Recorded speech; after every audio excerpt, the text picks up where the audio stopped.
নমস্কাৰ আপোনালোকে চাই আছে Assam north east news live ষ্টুডিঅ'ত মই কষ্টুৰিমা লৈ আহিছো এটা বিগ ব্ৰেকিং নিউজ। কলকাতাৰ ঘটনাটোৰ পিছতে অসমত সংঘটিত হ'বলৈ উপক্ৰম হৈছিল এক অনুৰূপ ঘটনা। অটো চালকৰ হাতত সুৰক্ষিত নহয় যুৱতী, চলন্ত অটোতেই চালকে চলাব বিচাৰিছিল কলেজীয়া যুৱতীৰ সৈতে জোৰ জবৰদস্তিকৈ অপকৰ্ম, যাৰ ফলশ্ৰুতিত যুৱতীগৰাকী নামি সেই চালকজনৰ সেই লম্পট চালকজনৰ পৰা হাত সাৰিবলৈ তেওঁলোকে চেষ্টা কৰিছিল। সেই যুৱতীগৰাকীয়ে বৰ্তমান হাত সাৰিবলৈ চেষ্টা কৰিছিল। অসম বিশ্ববিদ্যালয়ৰ এগৰাকী ছাত্ৰী ঘৰলৈ উভতাৰ পথতে সংঘটিত হৈছে এই দুৰ্ভাগ্যজনক ঘটনাটি। আৰু বৰ্তমান গম পোৱা মতে চালকজন কাছাৰৰ বাকিৰ নগৰৰ বদৰুজ্জামান। আকৌ এবাৰ কৈছো, সেই লম্পট চালকজন হৈছে কাছাৰৰ বাকিৰ নগৰৰ বদৰুজ্জামান। ইতিমধ্যে এই ঘটনাটোৰ ন্যায় বিচাৰি প্ৰতিবাদত নামি পৰিছে অসম বিশ্ববিদ্যালয়ৰ ছাত্ৰ ছাত্ৰীসকল। ছাত্ৰ ছাত্ৰীৰ নিৰাপত্তা সুনিশ্চিত কৰাৰ দাবী উত্থাপন কৰিছে সেই ছাত্ৰ ছাত্ৰীসকলে।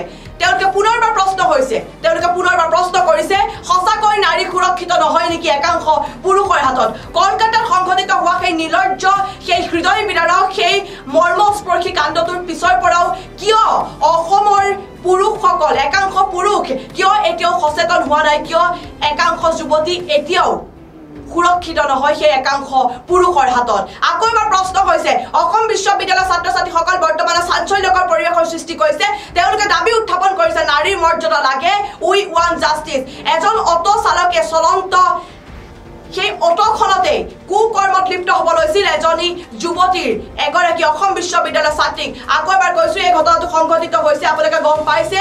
আৰু এই অসম বিশ্ববিদ্যালয়ৰ ছাত্ৰীগৰাকীৰ লগতে অসম বিশ্ববিদ্যালয়ৰ সমূহ ছাত্ৰ ছাত্ৰীয়ে বৰ্তমান চাঞ্চল্যকৰ পৰিৱেশৰ সৃষ্টি কৰিছে। তেওঁলোকে দাবী উত্থাপন কৰিছে যে এই ঘটনাটোৰ উচিত তদন্ত আৰু উচিত ন্যায় লাগে। বৰ্তমান আমি গম পোৱা মতে সেই অটো চালকজনক আৰক্ষী আটক কৰিবলৈ সক্ষম হৈছে। আমাৰ বাবে সেইটো ভাল খবৰ, কিন্তু বৰ্তমানে সুৰক্ষিত নহয় একাংশ পুৰুষৰ হাতত যুৱতী। অসমৰ বুলিয়ে নহয়, সকলো ঠাইতে যুৱতী সুৰক্ষিত নহয় নেকি? একাংশ যুৱতী সুৰক্ষিত নহয় নেকি একাংশ পুৰুষৰ হাতত? ইতিমধ্যে ঘটনাটোৰ ন্যায় বিচাৰি প্ৰতিবাদত নামি পৰিছে অসম বিশ্ববিদ্যালয়ৰ ছাত্ৰ ছাত্ৰীসকল।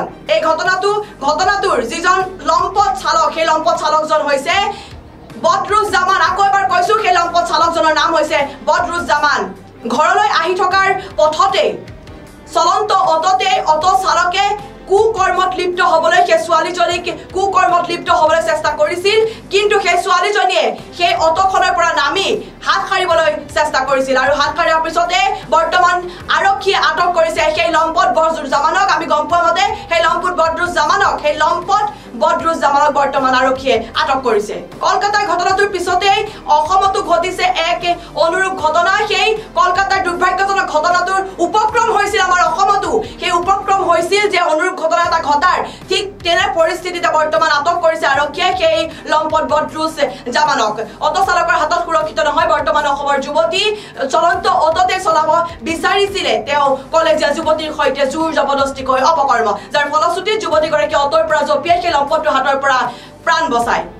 হৈছে অসম বিশ্ববিদ্যালয়ৰ এগৰাকী ছাত্ৰী ঘৰলৈ উভতাৰ পথতে সংঘটিত হৈছিল এই চাঞ্চল্যকৰ লগতে এই দুৰ্ভাগ্যজনক ঘটনাটি। বৰ্তমান সুৰক্ষিত নহয় নেকি অসমত সেই পুৰুষসকলৰ, একাংশ পুৰুষসকলৰ হাতত অসমৰে যুৱতী? নমস্কার। আমাদের কাল একটি খুব দুর্ভাগ্যজনক ঘটনা ঘটে আমাদের একটি বোনের সাথে।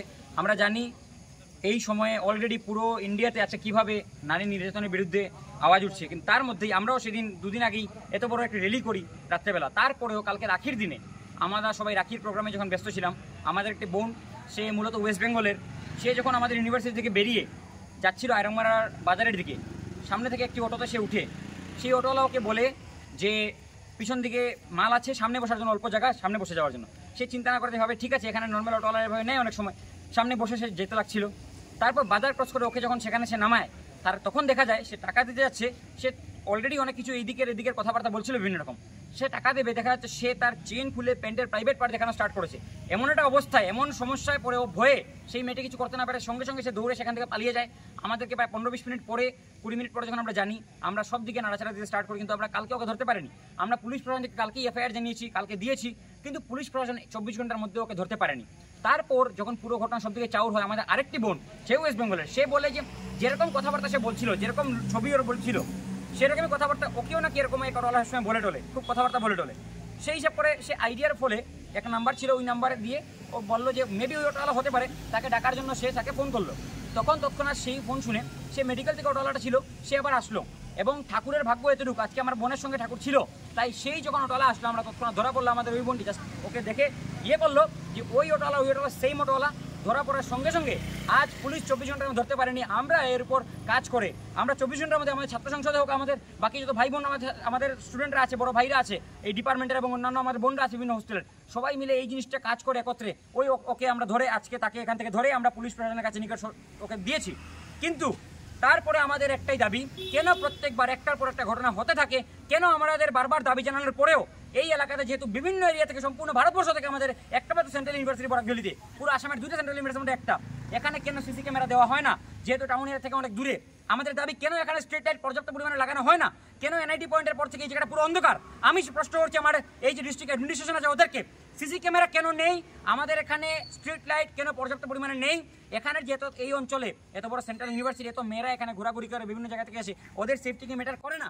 আজকে এফআইআর করা, আজকে ওকে ধরা, সব কাজ যদি আমরা স্টুডেন্টরা করি, আমার বক্তব্য তাহলে প্রশাসন কি করবে? আমি সবাইকে বলছি, সবাই কি আমার সঙ্গে একমত না? একমত সবাই চায় না? তাই আমাদের দাবি তৎক্ষণাৎ ওকে তো আমরা সঁপে দিয়েছি, ওর উপর পুরো ব্যবস্থা নেওয়া হোক কঠোর থেকে কঠোরভাবে। এবং ফিউচার যদি না হয়, ফিউচার যদি একটা সিকিউর করতে হয় আমাদের বোনরা হোক, ভাইরা হোক, ছেলেদের সঙ্গে অনেক ঘটনা ঘটেছে, সবার জন্য সমান সিকিউরিটি ম্যাটার্স। আপনারা কি দাবি নিচ্ছেন? আমি সব প্রেসকে আমি আমার তরফ অনুরোধ করছি, আপনারা প্রশ্ন করুন। এমন একটা ঘটনার পরে আমাদের প্রশাসন, আমাদের ইউনিভার্সিটিকে আমি কিছু বলবো না, কারণ আজকে সকালে আমরা যখন জানিয়েছি ইউনিভার্সিটি 2 লক্ষ টাকা স্যাংশন করে দিয়েছি, নতুন 20টা ক্যামেরার জন্য ইউনিভার্সিটি ক্যামেরা লাগাবে সব দিকে। আমার এখন প্রশ্ন, প্রশাসন কি করবে নেক্সটে যাতে এরকম হয় না? প্রশাসন কি করবে এটা আমাদের জানা চাই। আপনারা প্রশাসনকে জিজ্ঞেস করুন, আমরাও প্রশ্ন করছি কি স্টেপ নেওয়া হবে এরকম নেক্সটে না হওয়ার জন্য। আমাদের দাবি এনআইটি থেকে এই পয়েন্ট পর্যন্ত এক্সটেন্সিভলি আমাদের স্ট্রিট লাইট লাগুক এবং বিভিন্ন জায়গায় এখানে ক্যামেরা লাগা উচিত যাতে সিকিউরিটি ম্যাটার থাকে, এবং পারলে একটা পুলিশ পোস্ট আরও মাঝখানে একটা বসা উচিত, যেহেতু সেন্ট্রাল ইউনিভার্সিটি এটা কোনো নর্মাল এরিয়া নয়। এই বলে আমার বক্তব্য শেষ করছি। এটাই আমাদের দাবি সবার একত্রে, আর কিছু আমাদের বলার নেই। নমস্কার, ধন্যবাদ।